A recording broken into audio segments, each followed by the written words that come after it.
Om Namo Bhagavate Vasudevaya. Om Namo Bhagavate Vasudevaya. Om Namo Bhagavate Vasudevaya.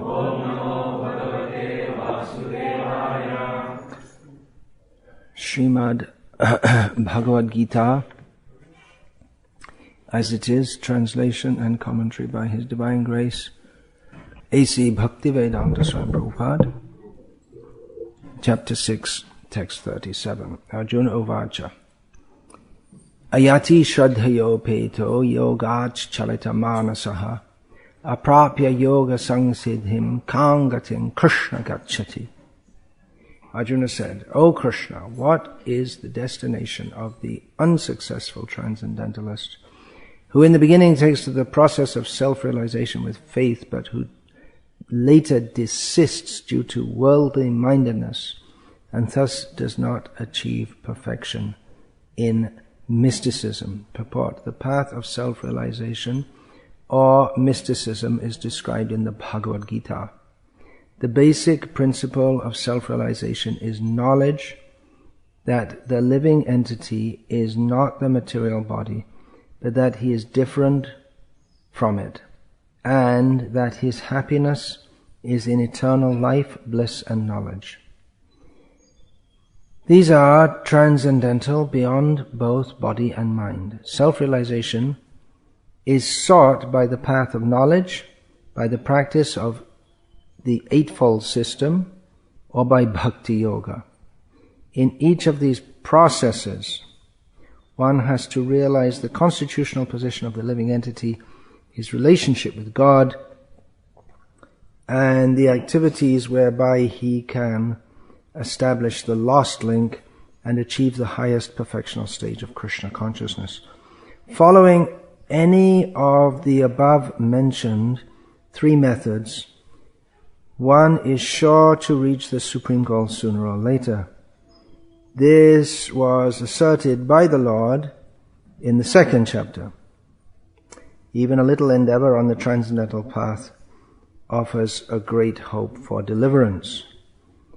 Out of these methods, the path of Bhakti Yoga is especially suitable for this age because it is the most direct method of God realization.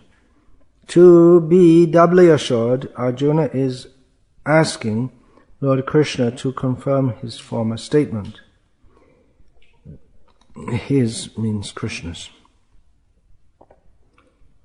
One may sincerely accept the path of self-realization, but the process of cultivation of knowledge and the practice of the Eightfold Yoga system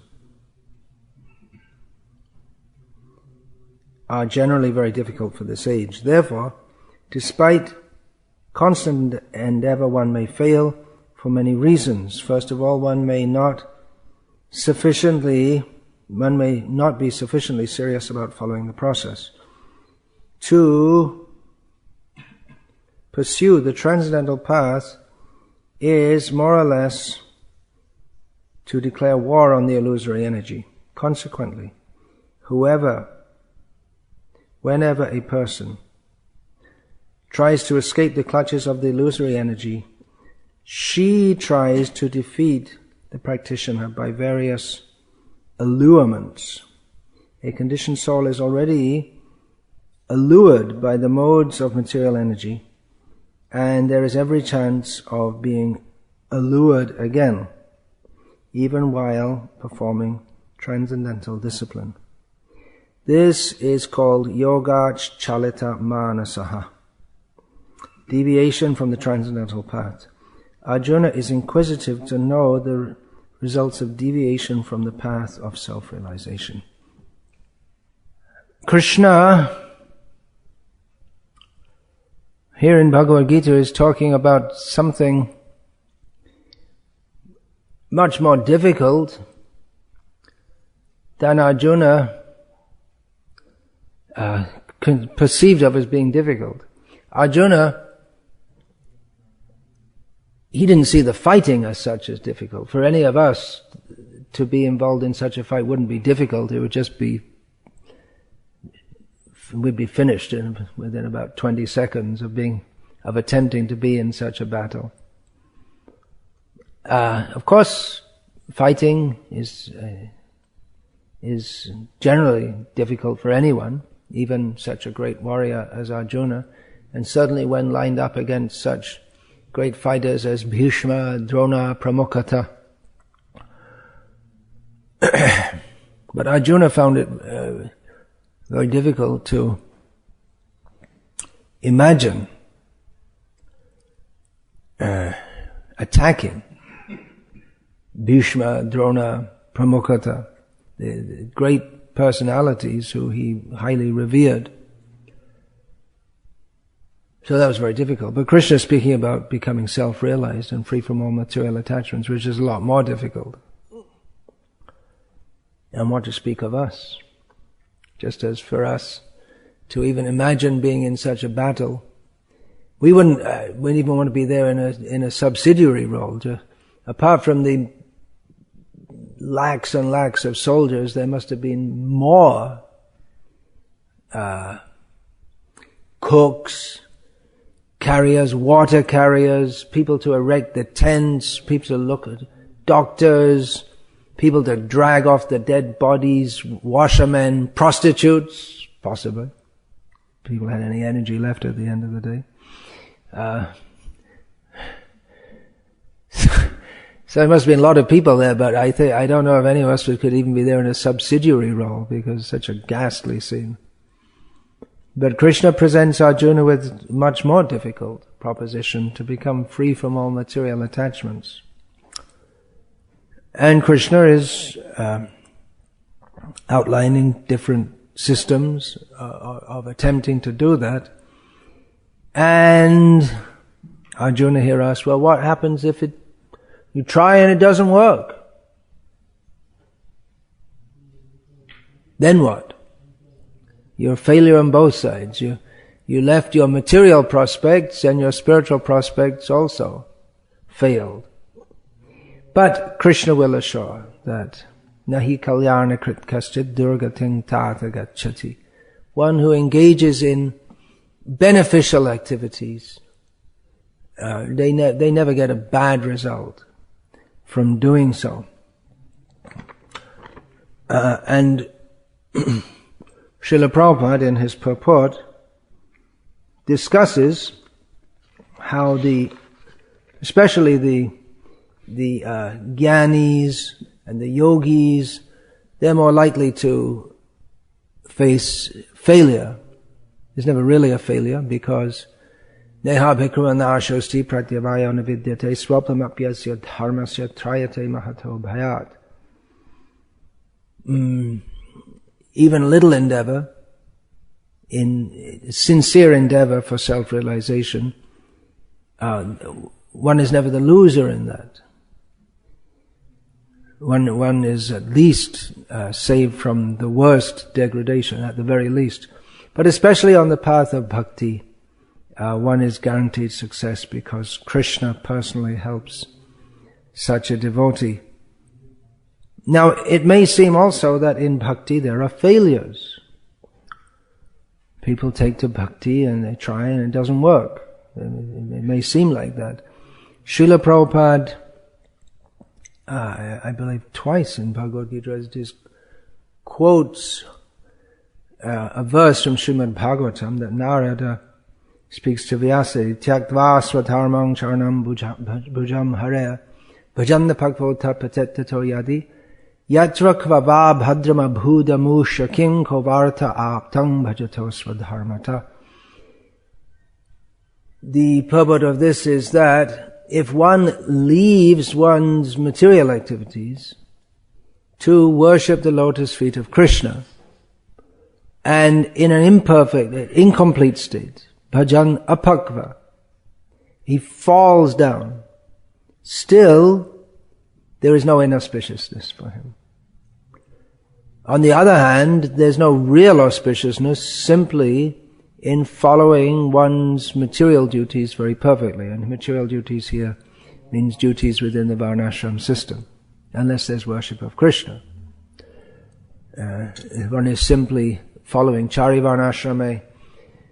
Jodi Krishna nahi bhaje, swakama karite she pare rorave pare maje. This Chaitanya Mahaprabhu, Chaitanya Charitamrita summarizes the Bhagavatam verse that says that even if one is following all one's varnashram duties, but doesn't worship Krishna, then he may do his works, his swakarma, his prescribed duties very nicely, but he falls into hell.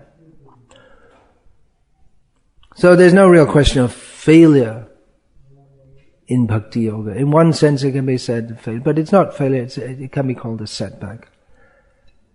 And even materially we find that people who are considered successful, they have to go through much defeat on the way to success.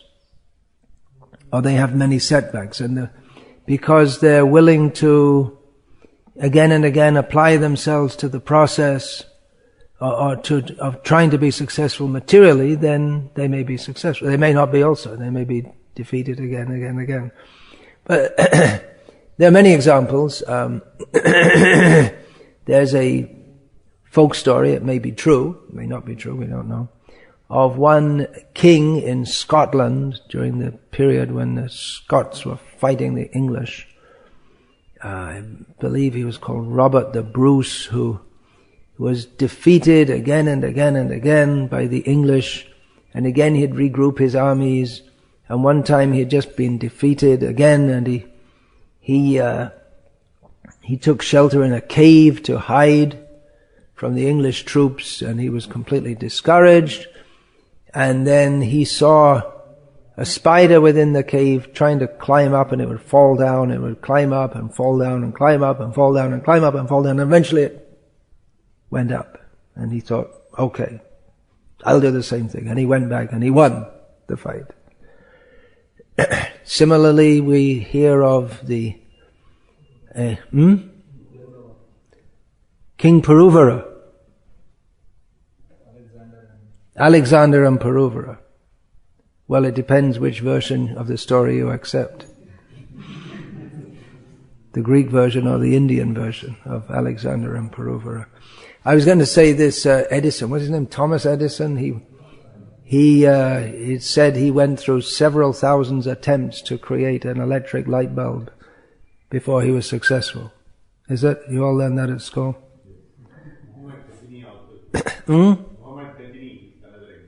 Muhammad, oh, we don't want to say his example. Muhammad Ghazni. What did he do? He attacked? 17 times he attacked Delhi. Oh, Somnath temple. Finally he was...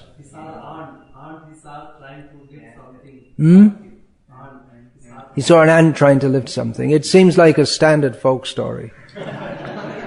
Just like the joke, it's a sick joke, of in Afghanistan it used to be that the men walked in front of their wives. Now the women walk in front of their husbands. What happened? And the answer is landmines. So that joke was there in Vietnam also. So it may be a generic...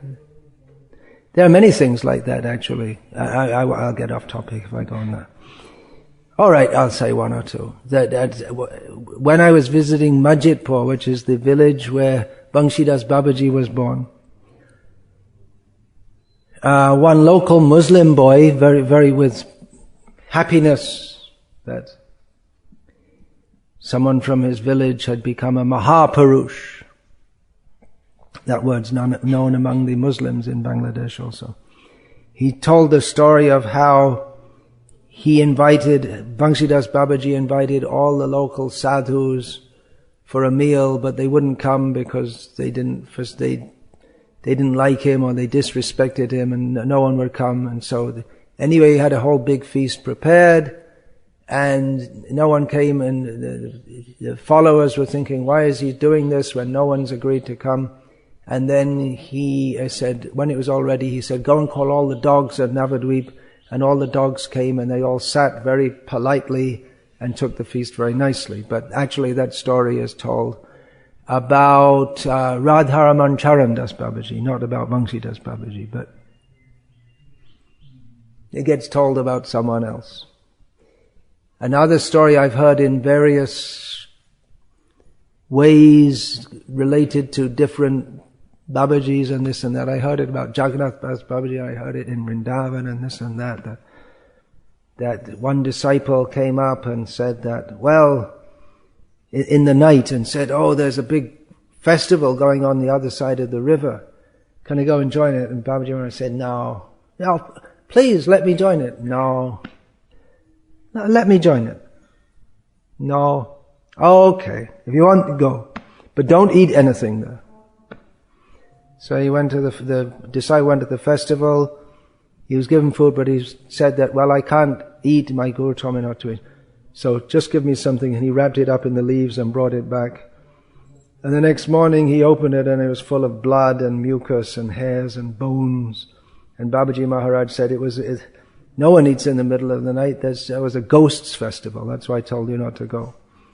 So I've heard that story in Vrindavan also. So someone is told when you're visiting Vrindavan, but when you come back at night, don't go on this alley, go some other way. But he thought, well, this alley is a shortcut, so I'll go anyway, and he saw there's a big festival going on, he was invited in, and same thing, he left and he brought this, and then he brought the prasadam wrapped in a cloth. In the morning he opened it and saw it. So, these stories like that.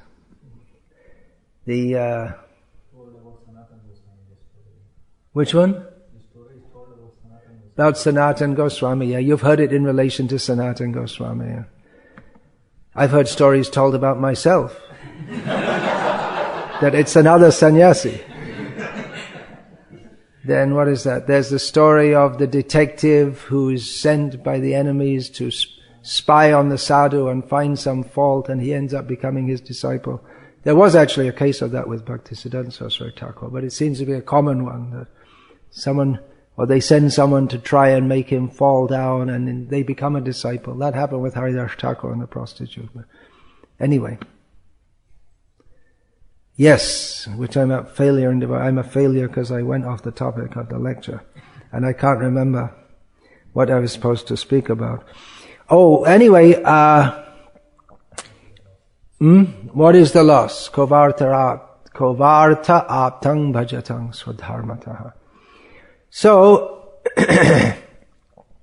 in relation to this project here, it might seem that it's a failure, or that it's not going very well. That's almost to be expected, because it's not easy. And Srila Prabhupada said 50% of my work is not done, or maybe he said it the other, 50% of my work I still have to do in establishing Varnasrama. If we consider what a tremendous achievement it was to establish Krishna consciousness in the Western world, if we think of, if there's another 50% to do, that's as much as Srila Prabhupada did already in terms of quality and quantity, and it's not going to be an easy thing. So we can expect some setbacks. One major problem which booby-trapped the whole project here from the very beginning, which we didn't realize due to some wrong information or whatever, is that the rainfall generally here is insufficient to support more than one crop a year, which it's possible to live on one crop a year, but it's not easy, and you can't expect more than a subsistence level of living, so we don't want to subject our devotees to that. It's already difficult enough for them to even think of living in this kind of situation.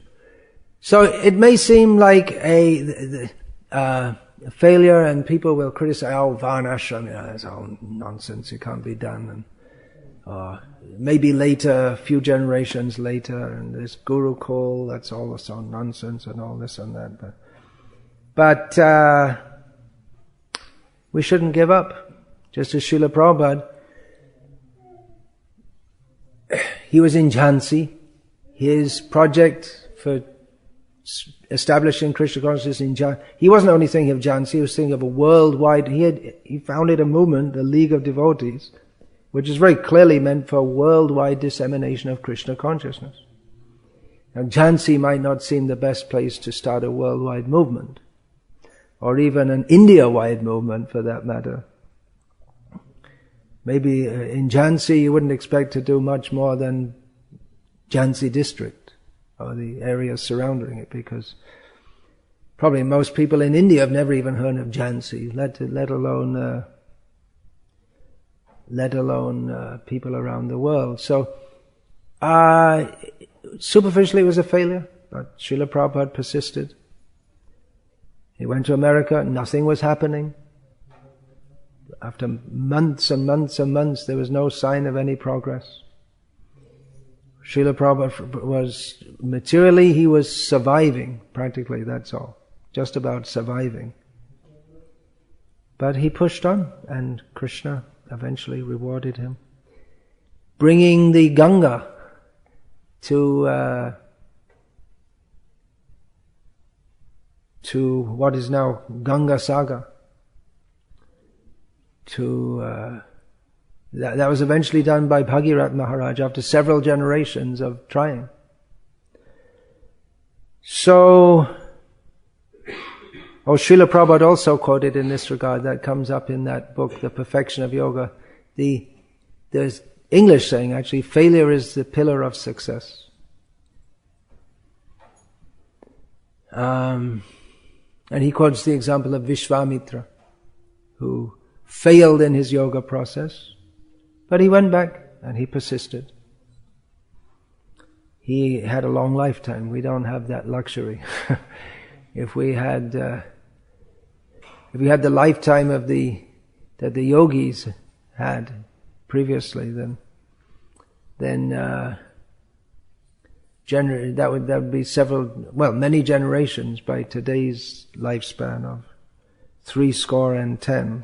70 years, which is considered the average lifetime.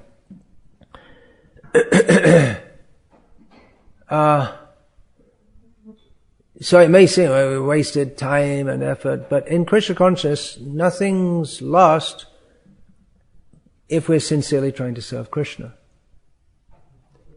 Srila Prabhupada also gave the example of Jatayu. Is it Jatayu or Jatayu?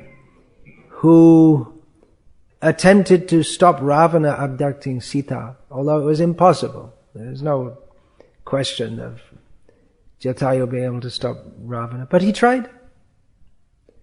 And he failed. But he had the success of being accepted by Lord Ramachandra, who personally performed the funeral ceremonies for him. And if Ramachandra Bhagavan had not met Jatayu, then there wouldn't have been even any clue as to what had happened to Sita. So he performed some valuable service. So we've tried. It's not finished, but it's a rough start, you can say. Hopefully we've learned many things. We should always learn in what we're doing. One point that I often stress when we're talking about Varnasrama, and that's true not only in Varnasrama but in running the whole society for Krishna consciousness, is that even though making farms, growing crops for people who are not used to all these things, bringing people and convincing them to take part in this. That's not easy, but the most difficult thing and the vital part is building communities, and that means devotees working together. That's more difficult than living without electricity, having everyone working together. Because Kali Yuga is the age of quarrel and hypocrisy. Kalaha. Kali means kalaha, which means quarrel. So it's very difficult, even among devotees. Often it seemed to be very difficult to bring people together, even though devotees may be sincere, but they have different outlooks, different attitudes, and bringing people together is and keeping them together is very difficult. But it can be done.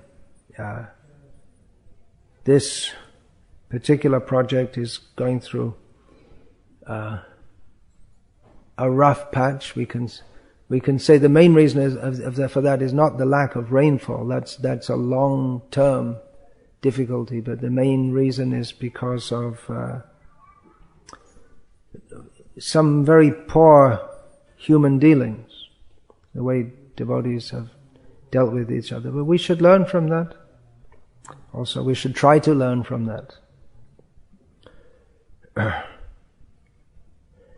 You might think that I'm very heavy and nasty and rough, but I assure you I was much worse previously. So that, which parallels the common joke, just to lighten things up here, that you often see in people's houses, especially in the West, not that very often, but time to time, some sign put up that please excuse this house being so dirty and untidy, but don't worry, it's usually worse. So it's something like that. But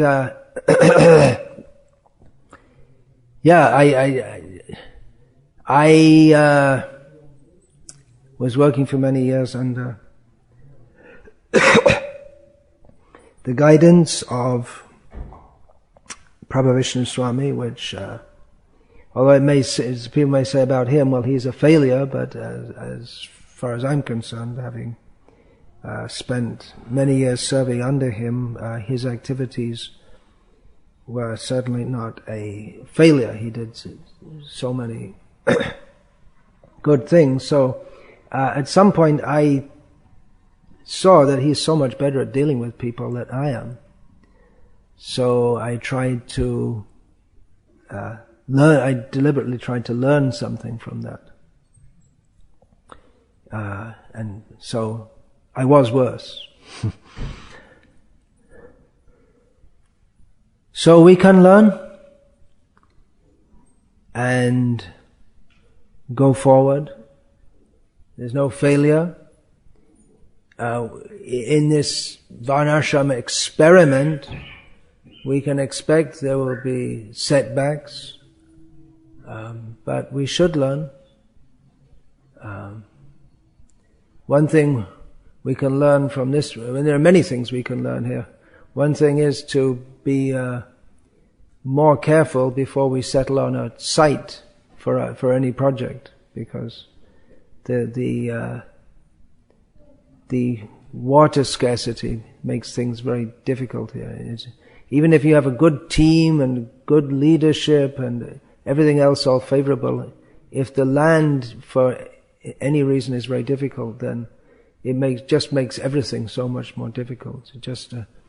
Here the land itself is quite good, but the lack of rainfall is a problem. In the farm near Belgaum, the land is very poor. They have plenty of rainfall, too much. It washes away, because the soil is sloping, it washes away any topsoil.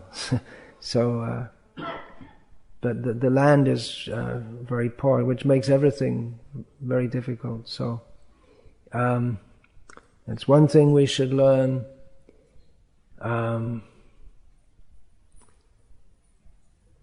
And many other things to learn. That's up to the individual's concern to see how to improve. And another thing to learn is that, well, we shouldn't expect utopia also. We should never think that everything's going to be completely perfect. That's possible in the reign of Lord Ramachandra.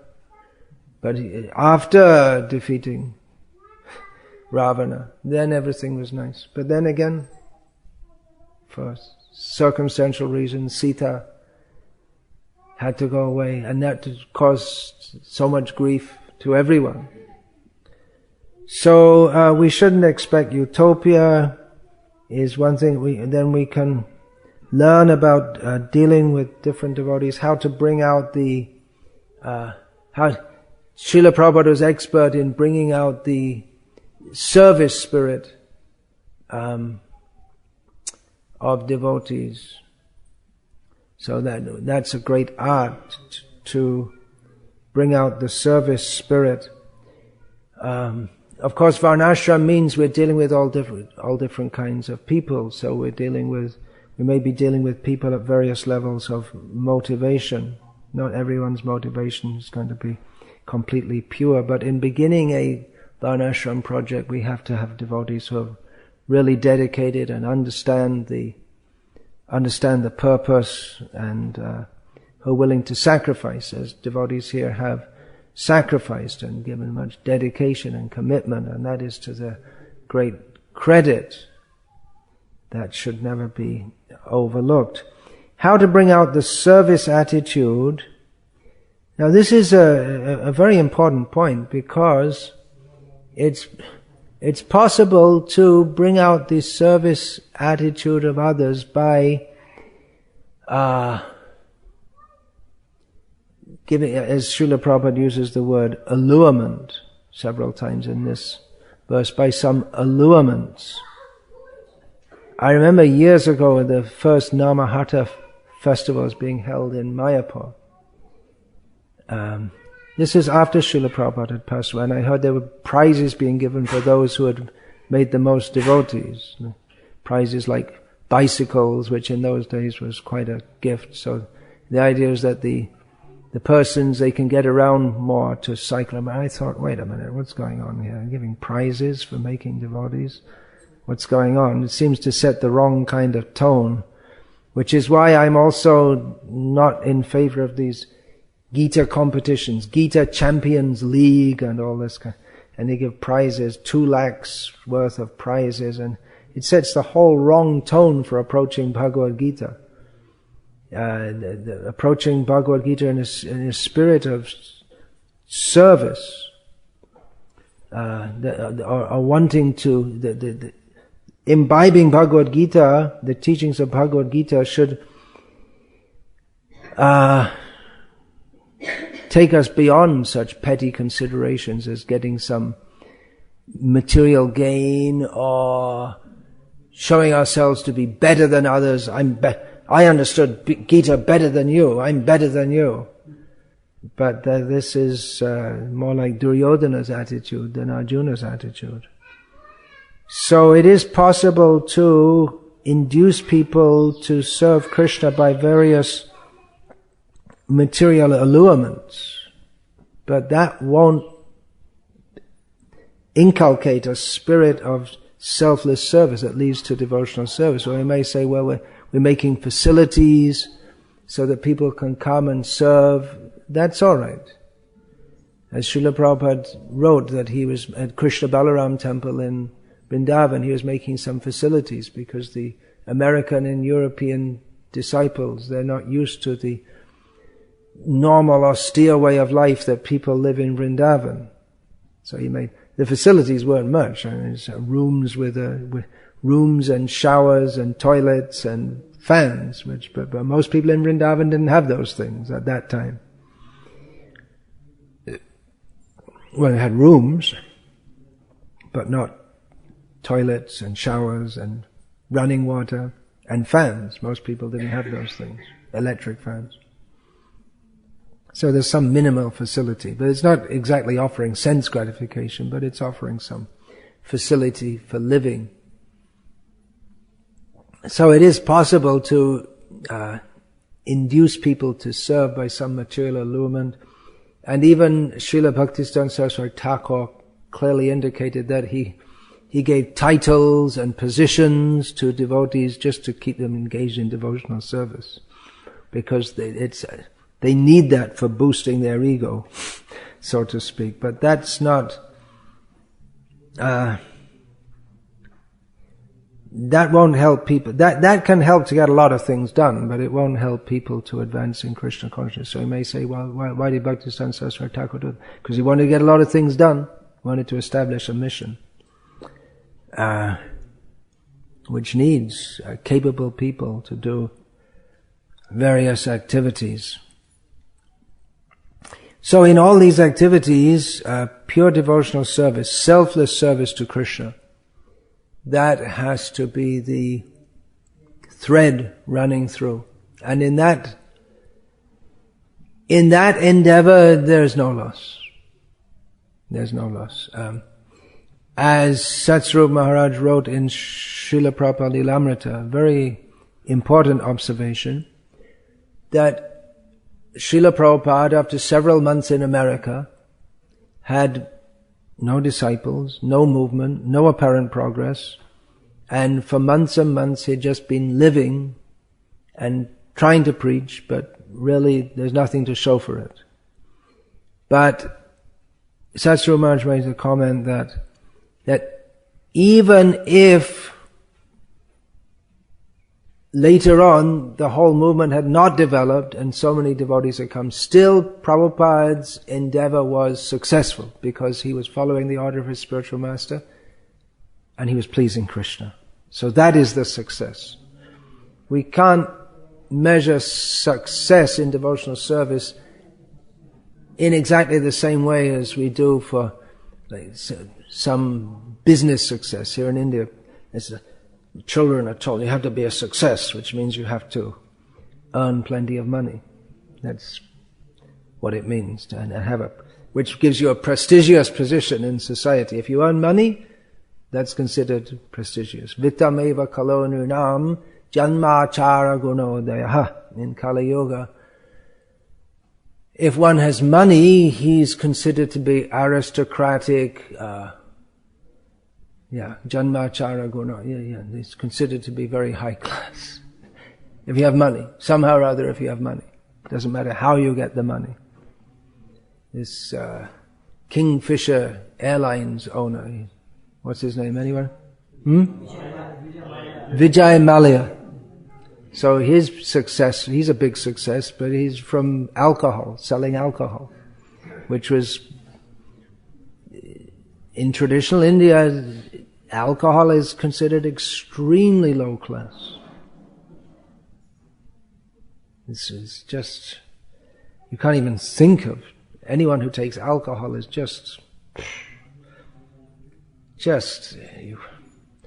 you can't even think of talking to them. They're so low class. But he's made his business out of that, and I've heard he's a very pious man. He's a pious Hindu. He makes his money by selling alcohol. His airline business didn't go so well. So we shouldn't think that in Krishna consciousness success means how many projects you can run and this and show how many. Dhanam, this is material success. Dhanam janam sundari. If one has money, followers, and beautiful women at his disposal, then he's considered a success. But in Krishna consciousness, one's detachment from such things and attachment to Krishna, a haituki, causeless devotional service to Krishna. Causeless means no material desire. That is the success. Now in spreading Krishna consciousness, we also want dhana, Lakshmi, for serving Krishna. We also want jana, we want to bring people to Krishna consciousness, including the sundaris, including the beautiful women, which transcendentalists, usually men, and they don't mix up with women. But for preaching, We have to bring in all kinds. And women are at least as eligible for devotional service. Actually, I'm going to give another lecture on that men are more suited for self-realization and women are more suited for devotional service. That might sound contradictory. I plan to speak on that in some time. So, but then we have to be very careful and not judge that, this is a great devotee because all this and this and that. Well, it may be. If someone is bringing many people to devotional service, but it may not be also. It may be that's mixed with some material desire. So really, although Varnasrama means a system to accommodate people's not very gross or sinful material desires, but to accommodate material desire to some extent and at the same time engage people in devotional service. So it's a very delicate thing because we're dealing with opposite propensities. But those who are going to take the lead in this, the pioneers, they're going to have to be very selfless. Because if it started with those who are taking the lead being wanting any personal aggrandizement, then it's not going to work. Or it might work superficially.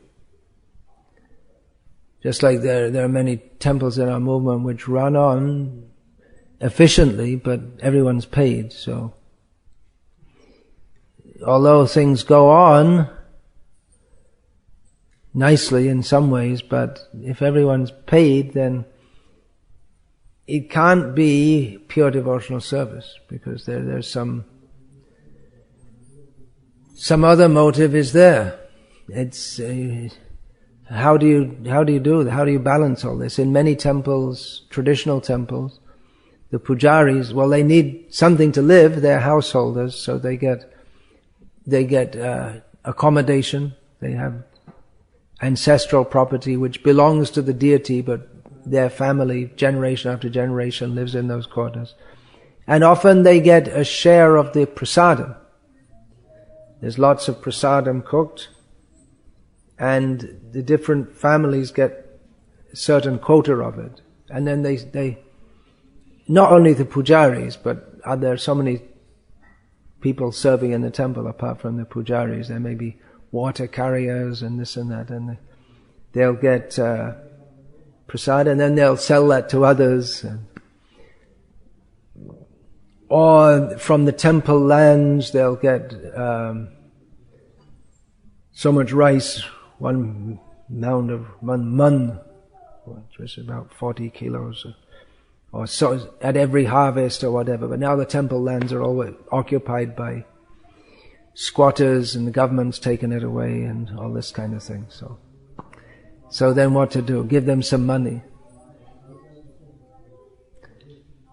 But as one temple president told me, he made a system for paying the pujaris, and then a couple of days after Janmashtami, the pujari put in a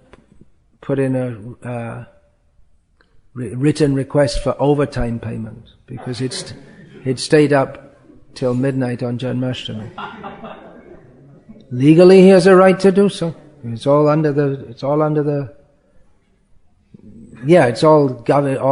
paying, it's all according to government system. So he put in a requisition, that's the word, requisition for overtime. So anyway, we have to push on with this. Varnasrama, Gurukul, real Gurukul. It's easy, we can put the sign Gurukul, but actually having a Gurukul on the line that Srila Prabhupada wanted to is not easy, but it should be done. So we plan to push on with this. We're not sure exactly how it's going to manifest, but there is a desire to do it. And from that desire, even though there are some setbacks,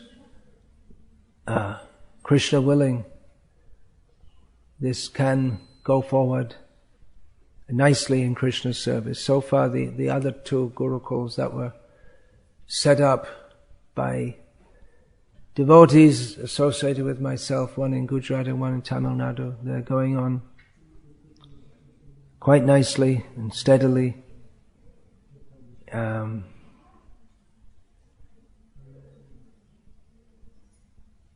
So let us learn from the difficulties, not be discouraged. Whatever difficulties we've had, in fact, not only in this project, but we could say whatever difficulties all the devotees all over the world in all their services have had, we can always take inspiration from Srila Prabhupada, who went through so many difficulties to bring this mercy of Krishna consciousness to us.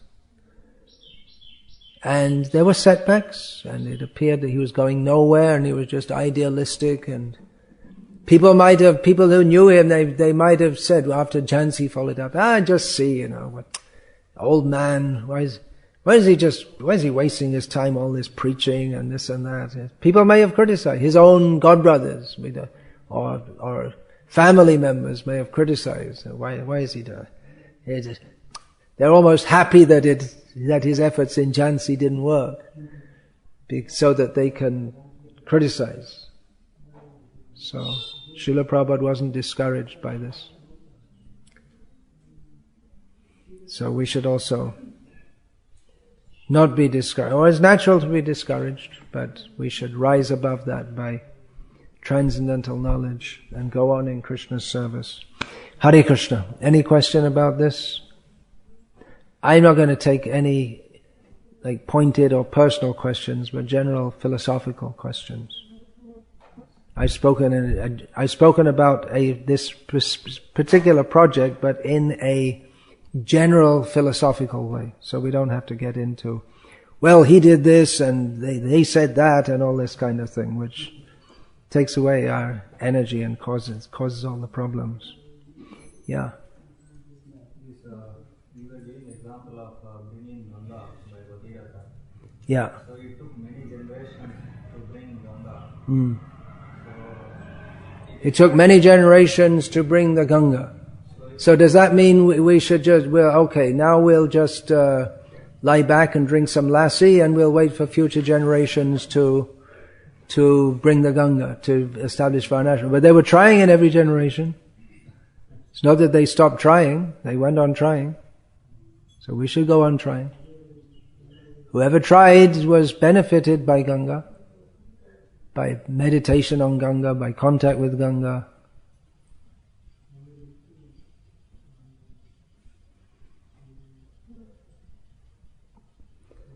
Yeah.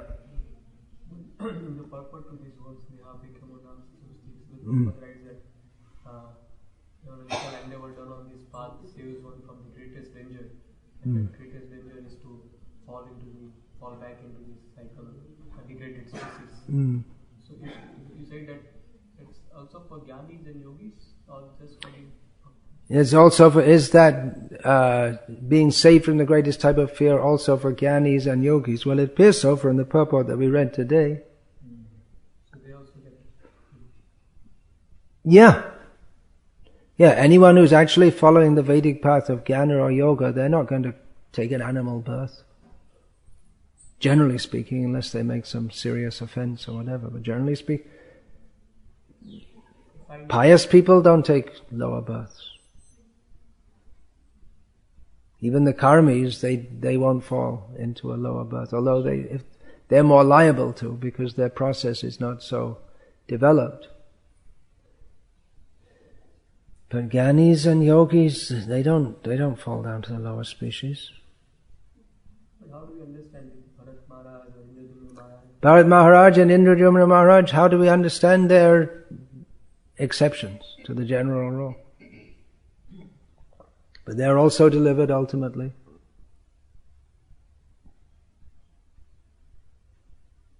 Otherwise, generally a meditating yogi, he doesn't get degraded to a lower species. But in both cases, even though they went to a lower species, they their self-realization went on. They wasn't stopped. In the case of Indrajumna Maharaj and Bharat Maharaj. Yeah. We heard that the species, animals, especially in Dham, they are there because of their offenses and they get liberated after that particular life. Yeah, we hear, I don't know what the Shastra Praman is, but certainly Srila Prabhupada said that, which for us we accept that as good as Shastra Praman, but that animals like dogs and pigs and monkeys in Vrindavan, they've taken birth in that situation. They were humans previously who committed offenses within the dham, so they've taken that birth, and then after that they'll have that's retribution for their offenses, and then after that they will be liberated. Yeah. Your devotees ask, so it's better to do some offense, take birth. Better do offense and take birth. If you have such an attitude that I'll do some offense and then take birth in the dham, we're not going to get the mercy of Krishna like that. That's grossly offensive to the dham to think like that. It's just like if you think I'll do some sin and chant Hare Krishna. That becomes a greater offense. Even in karma kanda, if you think I'll do some sin and afterwards do some prayaschita, some atonement, the atonement doesn't work. If you do the sin thinking later on I'll do a prayaschita, it doesn't work. Or it becomes the offense becomes much more grievous. Like Indra killing Vritrasura, and demigods told him, don't worry, we'll arrange an atonement for you later, but he really had to suffer a lot because of that. That mentality makes it much worse. I've heard stories of someone goes to live in the dham, and he lives there in his old age, and then just when he's about to die, his family take him to Delhi to hospital, and then he dies in the hospital. Because the family don't want to, they don't want to be blamed for letting him die without proper medical care, although proper medical care can't help you. Haridas Thakur, he played as if dead after being beaten in 22 marketplaces. So one of the Muslim rulers said, okay, now he's dead, bury him. And the other Muslim, there was the Nawab and the Qazi, and the other one said that, don't bury him like a Muslim, he's a Hindu, he's become like a Hindu. Throw him in the Ganga, and that way he'll go to hell. If you bury him, then he'll be saved as a Muslim. So don't, just throw him in the Ganga. Throw his dead body in the Ganga and let him suffer in hell. That's their way of thinking. Hare Krishna. One more question? Yeah. In our movement, ISKCON, will a Guru or Srila Prabhupada will be pleased if a disciple is doing all the services like chanting 60 rounds and everything, following 4 regulatory principles, but never for a moment is thinking seriously about how to establish the Varnasrama? Will Srila Prabhupada be pleased if a disciple is chanting 16 rounds and following 4 regular principles and never thinking about Varnashram? Well, I can't read Srila Prabhupada's mind, but definitely he's pleased if anyone follows the 4 regular principles and chants 16 rounds. His emphasis in service may be somewhere else, in book distribution or deity worship. It's not that you go to hell for not thinking of Varnashram. There are other services also. Can such person be leadership position? Should a person be in a leadership position in ISKCON if they're not interested in establishing Varnashram according to Srila Prabhupada's desire? I would say no, because leader means he should know what the mission of Srila Prabhupada is and try to execute it, even if one's specific field of leadership is in restaurant management or book distribution, book production or whatever. One should be aware of it. And so it's not so suitable to be a leader within Srila Prabhupada's movement if one doesn't know where he wants to move to, where he wants us to move to. Hare Krishna. Srila Prabhupada ki Jai. Hare Krishna.